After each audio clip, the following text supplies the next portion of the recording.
दर्शक बंधु जदि आपण मानकर बैंक हो कि पोस्ट ऑफिस हो जेउठी भी आपण मानकर जहाँकि गोटे पीपीएफ अकाउंट अच्छी जहाँकि जार फुल फॉर्म होची पब्लिक प्रोविडेंट फंड आ से जेकोसी सरकारी बैंक हो कि पोस्ट ऑफिस हो जदि 18 वर्ष कम बयस पिला नारे खोली कि 18 वर्ष अधिक पिला नारे खोली तो यही पीपीएफ अकाउंट को नहीं आसी गोटे बहुत बड़ गुरुत्वपूर्ण खबर जहाँकि पीपीएफ अकाउंट रे सरकार किसी चेंजेस आनी तो जहाँकि कौन सब चेंजेस आनी नियम परिवर्तन कर यार संपूर्ण डिटेल्स इनफॉरमेशन मुझे आपण मानक ये वीडियो रे देदेवी तो ता पूर्व आपण मानक अनुरोध जदि एबे ही प्रथम थर पर वीडियो को देखुंत ताहले वीडियो को गोटे लाइक कर दिंतु आ संगे संगे मनवाना मनीराइड चैनल को एबे ही सब्सक्राइब करी पाखे आसुवा घंटी बटन को ऑल रे दबाई नंतु। हेलो फ्रेंड्स नमस्कार जय जगन्नाथ मु मनुआ आपण मानक स्वागत करुच्ची आज आउ एक नुआ दमदार वीडियो रे। तो दर्शक बंधु जहाँकि आपण माने देखि पारुथेबे पीपीएफ रूल्स जहाँकि बदली जाइए पीपीएफ पब्लिक प्रोविडेंट फंड रो किछि नियम तो जहाँकि आपण माने देखुथे पीपीएफ अकाउंट धारी गोटे बहुत बड़ खबर जहाँकि पीपीएफ रूल बदली जाइए अनेक नियम तो से सब मुझे आपण मानकु कहूँ कौन क्षति कौन लाभ हो। तो दर्शक बंधु जहाँकि पीपीएफ अकाउंट इंटरेस्ट रेट जहाँकि अक्टोबर 1 रु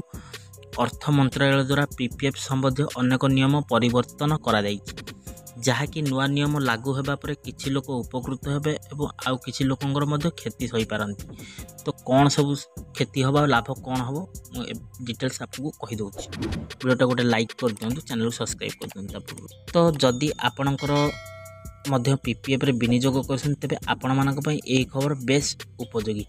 जहाँकि अर्थ मंत्रालय तरफ आसीची जहाँकि अर्थनैतिक व्यापार विभाग अक्टोबर 1 रु क्षुद्र योजनार एक बड़ परिवर्तन करिसेंती। तो सबुठ गुरुत्वपूर्ण कथा होची सर्वप्रथम आम देखि नबा जहाँकि पिला मानकर पीपीएफ अकाउंट को बड़ अपडेट जोड़ा आसी पिला मानक पई तो पिला मानकर नाम रे जदि आपण खोला जाइतिबा पीपीएफ अकाउंट विषय एक बड़ अपडेट सामना को आसी जहाँकि नुआ नियम अनुसार जदि आपणकर पिला मानक नाम रे एक पीपीएफ अकाउंट खोली ताहले से 18 वर्ष न हेबा पर्यंत से पीपीएफ अकाउंट रो संपूर्ण अकाउंट रो डाकघर संचय अकाउंट परी सुध मिलियो। एटा होची सबुठ इम्पोर्टेंट रो कथा जहाँकि आपण माने जो पीपीएफ रो इंटरेस्ट होची 7.1% जो अच्छी जहाँकि से 7.1% इंटरेस्ट मिलिबो नाही मिलिबो केते ना सेविंग्स इंटरेस्ट जहाँकि 4% हिसाब से कैलकुलेशन हम जहाँकि 18 वर्ष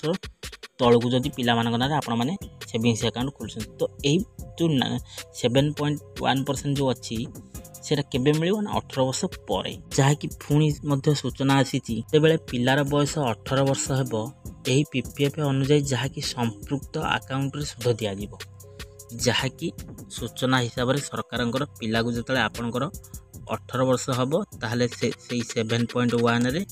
जहाँकि इंटरेस्ट दिहब कि से पूर्व जहाँ 18 वर्ष ना पूर्व जहाँकि अकाउंट खोलाई 18 वर्ष से तक से 4% कैलकुलेशन होता आउ 3% जो बाकी थी 3.1 ये एका संगे दिज्व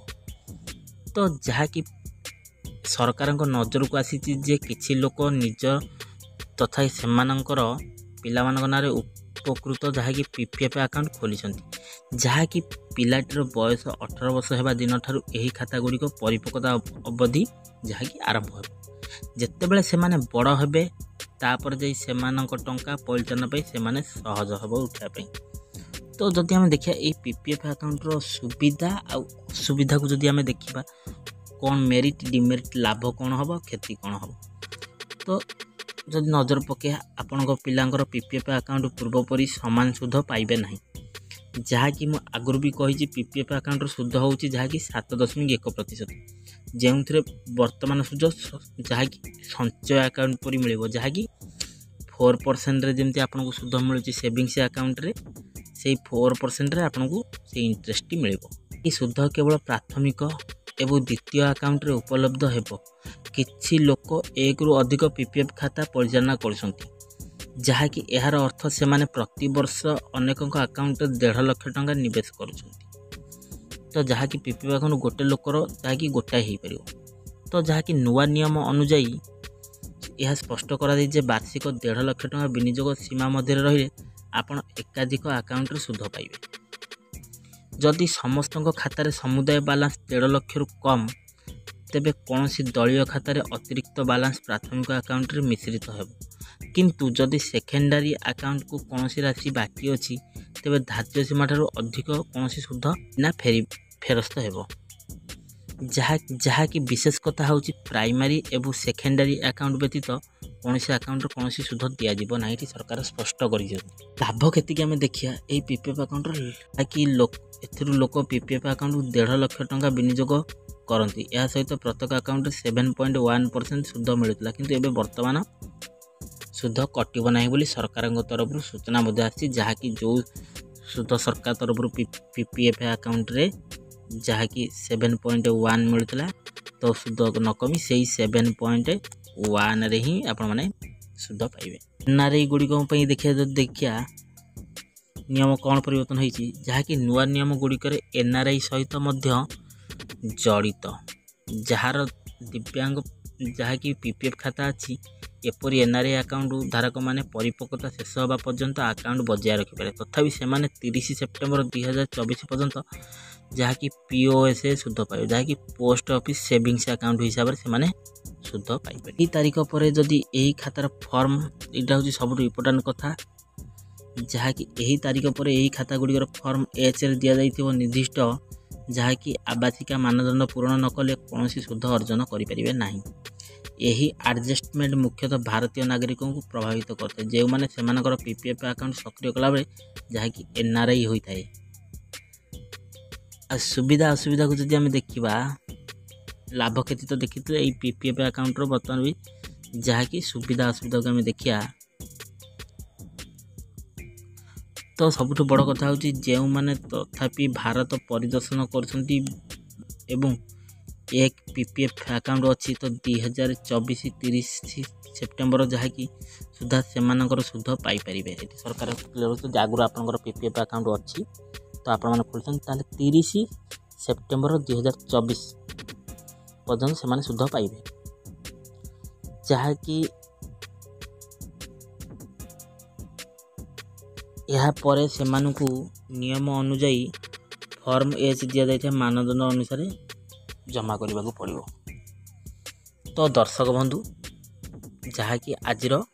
ପିପିଏଫ୍ ଆକାଉଣ୍ଟ ଧାରକ ପାଇଁ ଯେଉଁ ନ୍ୟୁଜ୍ଟି ଆସିଛି, ମୁଁ ଆଶା କରୁଛି ଭିଡ଼ିଓଟି ଆପଣମାନଙ୍କୁ ଭଲ ଲାଗିଥିବ। ତାହେଲେ ଭିଡ଼ିଓକୁ ଗୋଟେ ଲାଇକ୍ କରିଦିଅନ୍ତୁ, ଆଉ ତା ସଙ୍ଗେ ସଙ୍ଗେ ମନୁଆ ନନା ମନିରାଇଟ୍ ଚ୍ୟାନେଲକୁ ଏବେ ହିଁ ସବସ୍କ୍ରାଇବ୍ କରି ପାଖରେ ଆସୁଥିବା ଘଣ୍ଟି ବଟନ୍ ଅଲ୍ ଦବାଇ। ଆଉ ଭିଡ଼ିଓଟି କେମିତି ଲାଗିଲା ଆପଣମାନଙ୍କୁ କମେଣ୍ଟ ବକ୍ସରେ କେଉଁଠି ବୁଝି ନ ପାଇଲେ ଆପଣ କମେଣ୍ଟ କରନ୍ତୁ, ତ ଆମେ ତା'ର ପ୍ରତି ଉତ୍ତର ଦେବୁ। ଆଉ ଭିଡ଼ିଓଟାକୁ ସାଙ୍ଗମାନଙ୍କ ସହିତ ବହୁ ମାତ୍ରାରେ ସେୟାର କରନ୍ତୁ, ଯାହାକି ସେମାନେ ଚାହିଁଲେ ସେମାନଙ୍କ ଘରେ ଥିବା ପିଲାମାନଙ୍କ ନାଁରେ ହେଉ କି 18 ବର୍ଷ ଅଧିକ ନାଁରେ ସେମାନେ ପିପିଏଫ୍ ଆକାଉଣ୍ଟର ଖୋଲି 7.1% ସୁଧ ହିସାବରେ ସେ ଲାଭ ତା'ର ପାଇପାରିବେ। ତ ଦର୍ଶକ ବନ୍ଧୁ, ଆଜି ପାଇଁ ଏଇ ପିପିଏଫ୍ ଆକାଉଣ୍ଟ ଧାରକ ପାଇଁ ବଡ଼ ନିୟମ ଭିଡ଼ିଓଟାକୁ ଏଇଠି ରଖୁଛି। ପୁଣି ଦେଖା ହେବା ନେକ୍ସଟ ଏକ ଏପିସୋଡ଼ରେ। ସେ ପର୍ଯ୍ୟନ୍ତ ମୋତେ ବିଦାୟ ଦିଅନ୍ତୁ। ରହୁଛି, ନମସ୍କାର, ଟେକ୍ କେୟାର, ବାଏ ବାଏ, ଜୟ ଜଗନ୍ନାଥ।